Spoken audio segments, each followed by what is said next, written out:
Yes, it is true. The company has gone bankrupt, and for the longest time after it went bankrupt, it looked like the company was gone for good.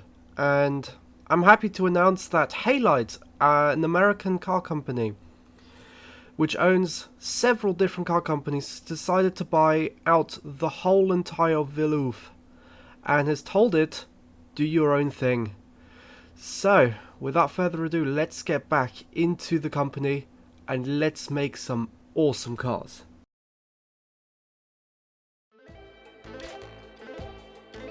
Hello everybody, I hope you're all doing well, and yes, welcome back to the automation campaign. And big news between episodes. The company has gone bankrupt, and almost 20 years later, Halide, an American car company, has decided that it was worth bringing back this beloved company of the time. So without further ado, let's get into designing our very first car. And Halide has said, do your own thing, but they have told us we need to make sure our cars are profitable. So the first thing we've got to do is we've got to make something for the family segment. We will make a sports car later. That is on our budget, because Halide do make their own sports cars, and they have said they would lend us some of their tooling and some of their platforms to help develop our cars. So that's exactly what we're going to do with this first car. We're going to take the platform for one of the Halide cars, and we're going to use it to make our very own car. And this is it, the platform that we have been given from Halide. And yes, you may be looking at this and you will be wondering, why has it got leaf suspension on the back? Why is it so boxy? What's the point of this? And well, long story short, we have no choice. We have to take what we have been given. So this is what we've got, and because Halide never saw much benefit in using a different suspension setup. They've been using the same one for several years now. They've only recently switched to McPherson struts on the front, just for the sake of keeping up with a bit of technology, but leaf suspension on the back, so this could be a bit of an interesting one, but we'll make it work nonetheless. And we've even been given an engine. We've got an inline 6, which is the smallest, most I don't want to say least efficient, but the one with the lowest amount of power from the Halide model. It's the smallest engine they have. It's a 3.6 litre inline 6, and it's just compact twin carb, and it's a compact cast header engine. It's a very basic engine, and yeah, we're gonna have to try and make do with this. We have to somehow just make a stopgap car, and then once we can actually design our own engines, then we can begin making not this, because this is horribly inefficient. But yes, let's go and have a look at the actual car now. So we have been told that we can make different variants of this car, so I'm tempted to even say we'll make a hatchback model of this car. And yeah, so we're going to make it a rear-wheel drive car. We have no choice. It's a manual 4-speed. We do have the option for an automatic, but yeah, I don't know whether it'd be worth it with this kind of car and this kind of time period. So we'll do something like this. We'll do an open diff, and we finally get radial tires, which is very exciting, and they're going to be hard long lives. 185s are fine, and they will be 14-inch. There'll be steel wheels, and we have a solid brake on the front and drums on the rear. We're going to have no under tray. We're going to have this is fine like this, and we're going to have we'll have a standard 8-track in this car.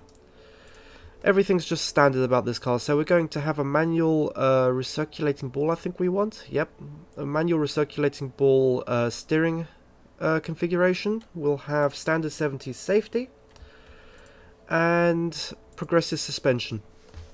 That is pretty much where this car is at. Do a normal preset to the car, and the car's weight and lack of power steering reduces its drivability and comfort. Yeah, it does weigh a lot. It weighs nearly 1.3 tons, but there isn't much we can do. This is what we've got, and yeah. How are we looking in terms of brakes? Well, the brakes are kind of horrible, especially on the front, so we'll make them bigger. Ooh, we have to make them very big, and we have to make them do a lot more than we wanted to anyway, so we'll do 265 on the front with 115% brake force, and we'll do we'll do 200 millimeters on the rear in terms of the brake size, and then we'll reduce the brake force so these brakes can last a little bit longer. So we'll do about 75% brake force on the rear. We'll make it a bit more comfortable because this will increase drivability. And yes, the brakes at the front have decided that it's not a good idea, but this is fine like this. So there isn't really all that much more that we can do. We can have a look at the gears, which I mean are fine. I'm not really too fussed about this. This is, I mean, it's a 10.2 second 0 to 60 time. Oh, we can reduce this a little bit. We'll do this. 62 kilometers an hour first gear, 100 as a second. That'll be fine. We'll be happy with that. Suspension wise, we want this to be a bit softer. We have very little roll angle. We want this to be a very comfortable car. So we'll try and soften the dampeners as well. How low is the car? I mean, it is quite low, but we can live with that. And yeah, the brakes suffer from fade. That was sort of what I was expecting, to be honest. And we'll soften the suspension a little bit as well, because we've got leaf springs on the rear. This car can just carry a lot in general. So now we want to try and get these lines to follow each other somewhat. So this looks alright for the time being. I'll tweak this all later once I'm actually making the car. So yeah, this seems like a decent car, a decent beginning at least. So what I'll do is I will start designing the car, and I'll be back with you guys once I have completed that. So I'll see you guys soon. And here we are designing our, well, I can't really say it's our car. It's actually an American car, just with our logo slapped onto it in a different design, but I'm really happy with the way that this came out. I did take a lot of inspiration from Saab, but I also took inspiration from a lot of different American vehicles of the time, and it really worked out well, I think, because that mixture in design, although it may not look like it could work, I feel like I somehow did it, and I'm really proud of it. I'm really happy with the outcome of this vehicle. So I'll have to see what you guys say about the vehicle. I hope you enjoyed the design on this car, because I most definitely do. And this took really long to make, actually, because it was always just these little tiny details that I wanted to get right. And yeah, I mean, I love doing this. This is so much fun. Just the little bits of details and everything. It's just wow. And the outcome of this vehicle, I'm really proud of it. So I hope you guys enjoyed the design of this vehicle as much as I do. But yeah, I'm going to leave you guys to it. It's a really long time lapse. I think in total I've sped it up by 20 times. It's still 7 minutes long, so I'm really sorry. I would cut it down, but I feel like when I'm watching a time lapse, I can also sort of follow what other people are doing in their time lapses. So I feel like if I do the same with you guys, I mean, you're more than welcome to skip it. But if anybody wants to try and learn something, they're more than welcome to try and watch the time lapse. Maybe slow down the actual playback time. And yeah, I mean, I hope you guys enjoy this.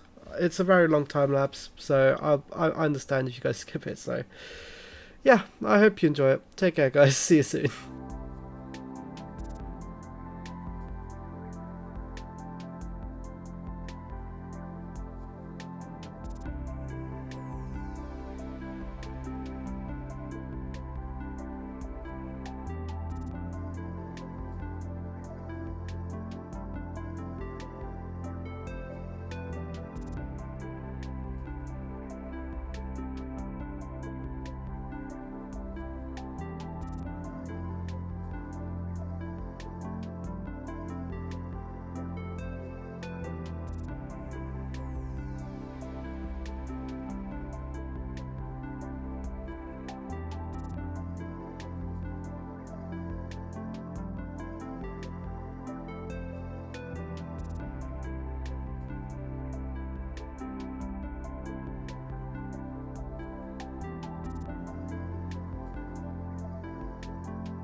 And finally, this thing is done, and wow, it took so long to make. I think in total it took me like 4, 5, maybe even 6 hours.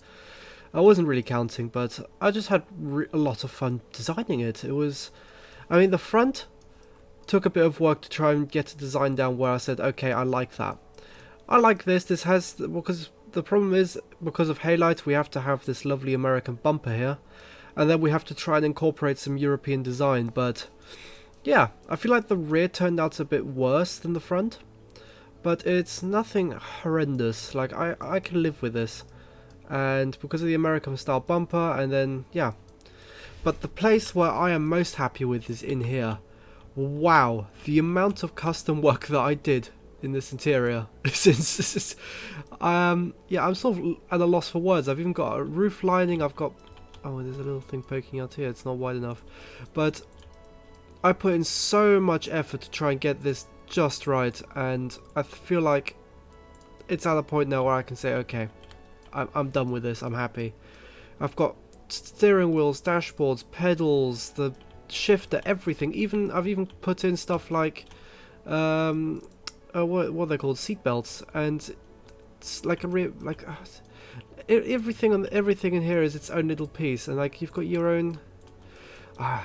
I'm just very happy with the way that this turned out, and I feel like this is going to genuinely be a really good seller if it sells as well as it looks. And also this with the intake here, this is something I decided to try and figure out how to do, and I'm very happy with the outcome of this as well. So lots of little design choices here that I tried to make work, and I feel like actually did work. So we ended up having to go for an automatic gearbox, a 3-speed automatic gearbox from Halite, and we did end up using a hydraulic ball steering wheel, power steering, because the manual one was really horrendous to drive according to some people, and so yeah, we've had to go for the hydraulic one. But apart from that, the vehicle stayed mostly the same. I've tried to keep it comfy, I've tried to keep it drivable, and I feel like it's a bit, it's both. Comfort is only 19, I feel like that could be better, but it is what it is. So we do have a better drivability than most other competitors, but one place where we definitely lack, and we will definitely have to catch people up on, catch up on, is the fuel economy. We have a horrific fuel economy of 19.2 liters of fuel for every 100 kilometers. That's like you drive 1 mile, and that's something like you use a liter. Like it's ridiculous. So let's see here. We're going to take the car. We still need to name it, actually. I definitely need to give it a name, but we'll give it a second trim, and for the time being we'll just call this Trim 2. I'll come up with a name soon. And what I'll do is I'm going to try and see if I can create a hatchback variant of this, although I feel like that will be a bit of a waste, because hatchbacks tend to be for the city demographic in this game, and this car clearly is not going to be driving a city. But let's see if this works. If it works, it works. So some stuff has broken. Oh, actually, oh, I really like the look of this, actually. Yes. Oh, this is beautiful. Right, let me get to designing this thing or fixing up what's broken, and I'll be back with you guys shortly. And here it is, and my goodness, do I like this car. I absolutely love the design of this. I love the shape of it and everything. It fits so perfectly with that front end, and then this rear end. It just, well, I forgot to actually move that up here, but it just looks, I'm very happy with the way that this turned out. So yeah, I guess all we've got left to do is to put the car up for sale, and hopefully we can be back on the cards when it comes to producing and selling cars. So without further ado, let's get into it. That is after giving it a name. So we've called it the L100 because L stands for luxury or something of the sort. So I wanted to try and give this a proper name, but I just couldn't think of a good one. And what? No production time? What? So this car just instantly releases? I find that a bit weird. So let's make it as cheap as possible. We want the car to release in the future. We don't want it to release now, because actually, do we want it to release now? I feel like that would be a really good thing actually. So we'll make it somewhat reliable, and then we'll make it faster. So we'll have what, 60% funding, and then they just get to work. Okay, that doesn't seem, so we have to reduce a little bit of reliability. Actually, we could do some more manual. I mean, we are technically an innovating company, but there you go. Quality on the chassis is -2. Yes, I know it's not the nicest in the world, but it's what we've been given. So the engine will be produced in the engine factory. So there is also no. We'll do 70 reliability on this as well, 40, and then we'll fund it until it's nothing. There you go. So let's have a look at the factory that we have been given. Now, I do want this car to do well, mainly because, I mean, we do have a lot of money to start out with, but we also want to produce more cars in the future, so this is a really good place to start out in. And I believe it had an aluminium head, so we'll need an aluminium foundry in this as well. So worker wages, what, 80%, and what was it, 87, we'll do 75% worker quality. That should be fine, and that's a lot of engines, and that's very cheap to produce. So I believe this had an aluminium head, so I don't even need. Is there like am I missing something here? No, that's fine. Somehow I don't understand that. So we don't actually need to have an aluminium foundry for. Oh, the engine. Wait, hold on. The engine factory is still overloaded, so we have to do a 3 factory. So we have to do medium 3, and even then it'll be very difficult. Wow, I was not expecting that. So we'll have to really increase quality here. That's 170 million for a factory. 180. This better be worth it. This better be worth it. So let's sign off. Oh well, not sign off. Let's complete the engine factory, and yeah, it'll release straight away. We kind of have to, just to make sure. And yeah, now it's time to do the vehicle factory, and this is as many vehicles as we can produce. 8,500. I don't want to produce anymore because otherwise we have a problem. We'll do 1.8, there you go. We'll do 80% worker wages, 75% quality, I guess. That'll seem fine, and that's a big amount of possible profit that we've got there. So engine factories are being overworked, but we'll reduce automation a little bit and reduce the quality on the tools a little bit, and then the factory should not be overworked too hard, which leaves us with nearly 9,000 in profit per car that we sell, theoretically, which is absolutely ridiculous. So let's go have a look here. So the car currently is... what? This makes no sense. I'm not sure why nothing's popping up. There you go. Oh. Why is it losing us so much money? So, stock and... I don't understand the factory shifts thing. So do I just make this car more expensive? Is that what this is? Or... because if we are just losing money like this, then what's the point? Yeah, this is a bit of a problem, so I'll try and solve this in the background. I'll get back to you guys very shortly. I'll get back to you guys shortly. Right, after a lot of fiddling around and trying to understand things, I've changed it so that the engine and the car release in 24 months, so in 2 years. And I've reduced the price to 8,000, which gives us a margin of 2,000, about $2,000 per car, which, I mean, isn't too bad, but I feel like the main reason why we're losing so much money is because we haven't marketed our company. Nobody knows that we're back yet. And yeah, so let's see how much this will cost us. So it'll cost us nearly 500,000, which Halite have said, look, do it. So let's see. Let's agree to take out the loan, and well, we could start doing the turbo engines actually. So we could start doing our next engines, which will be amazing actually. So I'm really looking forward to that. But I'm going to keep that for the next episode because this was a lot of work to make this one car today. So. But before we end the episode, what I'm going to do is, due to popular demand, is we're going to give this car a test drive in BeamNG. So I'll see you guys there. And it appears we have an issue. I don't know where the engine or the wheels have gone, but it's gone. There's nothing here. It's incredible. I don't know how to fix this either, so let's see. I'll see what I can do. And now we have an even better problem. This is hilarious. So every single time I spawn, the car goes underground. So say I want to go here and I want to quick travel here, so the car is on the floor. It's there, and oh, it also doesn't have any wheels. It doesn't even have this one doesn't even have headlights.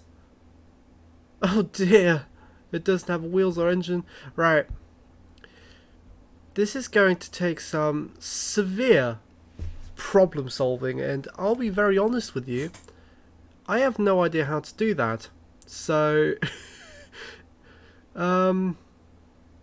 yeah, I don't even know what to do at this point, because I can go through and I can go and select the car that I can, because I go and select the car and it spawns in just without a wheel or engine, and I have no idea what's causing this issue. So I'm gonna have to go and try and fix this problem. I'll be back with you guys once I've done that. Right, well, it seems no matter how much I do, I always get the same error message when I'm trying to export the car, which is, I'm just going to export it the way it is. It's this massive list of things which, having read through it a little bit, are all the values I need to have an engine and some wheels and that good stuff. And I'll be honest with you, as much as I want to try and fix this, I just can't. I have no idea what I'm doing, and the game has actually just crashed. Brilliant. So yeah, I guess I'm gonna have to leave it there. I wish I could get this to work. If anybody has any idea how to fix this, please tell me. I really want to know. But yeah, just I really wanted this to work. I put so much time into this car and it looks so good, but it's a shame we just can't get to drive it. If someone can tell me how to fix it, I will. So yeah, that'll be it from me today. I hope you guys enjoyed this episode. I'm sorry to disappoint you on not being able to actually drive the car. I feel terrible about it, but it is what it is, so yeah. Take care, guys. I hope you have an amazing rest of your days, and yeah, take care. Bye-bye.